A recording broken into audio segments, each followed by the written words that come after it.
దాంతోపాటు ఇవాళ వచ్చిన ప్రతి కార్యకర్తకి ఈ పుస్తకం కూడా అందజేశాం. కాంగ్రెస్ పార్టీ ఇచ్చింది మొన్న ఎన్నికల్లో 1-2 కాదు, సరిగ్గా 420 వాగ్దానాలు తెలంగాణ ప్రజలకు వాళ్ళు ఇచ్చింది, 420 హామీలు. సో ఇది కూడా ఒక పుస్తక రూపంలో ఎన్ని హామీలు ఇచ్చారు, వాళ్ళు యూత్ డిక్లరేషన్లో ఏం చెప్పారు, ఎస్సీ డిక్లరేషన్లో ఏం చెప్పినారు, ఎస్టీ డిక్లరేషన్లో ఏం చెప్పారు, మహిళా డిక్లరేషన్లో ఏం చెప్పినారు, అవన్నీ కూడా ఈ హామీలన్నింటినీ కూడా ప్రజల దగ్గరికి తీసుకొని పోతాము. 6 గ్యారెంటీలే కాదు, 420 హామీలు ఇచ్చి ఏ రకంగా ప్రజలను మరి ఒక రకమైన వాతావరణ నిర్మాణం చేసి ఒక రకమైన మరి లేని వాతావరణాన్ని కృత్రిమమైన ఒక అనుకూలతను సానుకూలతను సృష్టించుకొని పోయినారో దాన్ని కూడా తప్పకుండా మరి ప్రజల దగ్గరికి తీసుకొని పోవాలి. కాబట్టి ఇదందరికీ కూడా మా కార్యకర్తలకి ఇది ఇంటింటికి చేరే విధంగా ఈ పుస్తకాన్ని కూడా తీసుకొని పోతాం.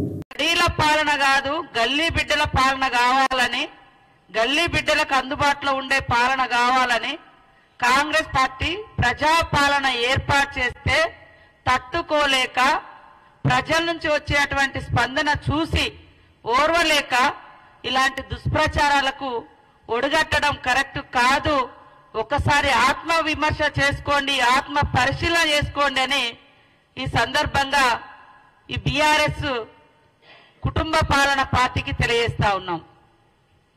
ఈరోజు అధికారంలోకి వచ్చిన వెనువెంటనే ఇచ్చినటువంటి హామీలలో మీరు కేవలం అసెంబ్లీ సమావేశము ఎమ్మెల్యేల ప్రమాణ స్వీకారాలకే నెలలు టైం తీసుకున్నారు. మీ ఇష్టం అనుకున్నారు.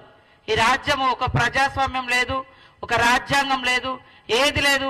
ఈ రాష్ట్రం మా ఎస్టేటు, మేముండే ఇల్లు మా గడీలు, మేము చెప్పినట్టుగా మీరు వినాలి అనేటువంటి దబాయింపు పాలన నుంచి ప్రజల దగ్గరికి పాలన పోయిన తర్వాత ప్రజలందరూ సంతోషంగా ఉన్నారు, కాంగ్రెస్ పార్టీ మీద విశ్వాసంతో ఉన్నారు, నమ్మకంతో ఉన్నారు.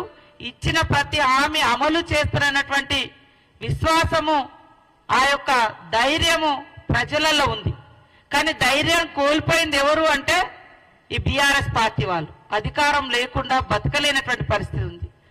అహంకారము, అధికారము, పెత్తనము ఇవన్నీ కలగలిసినటువంటి నాయకత్వం, ఫ్యూడల్ నాయకత్వం వాళ్ళ యొక్క టీఆర్ఎస్ పార్టీ నాయకత్వం. ప్రజల నుంచి వచ్చేటువంటి స్పందన చూస్తే తట్టుకోలేకనే ఈరోజు దుష్ప్రచారం అనేటువంటి ఒక దారిని ఎంచుకొని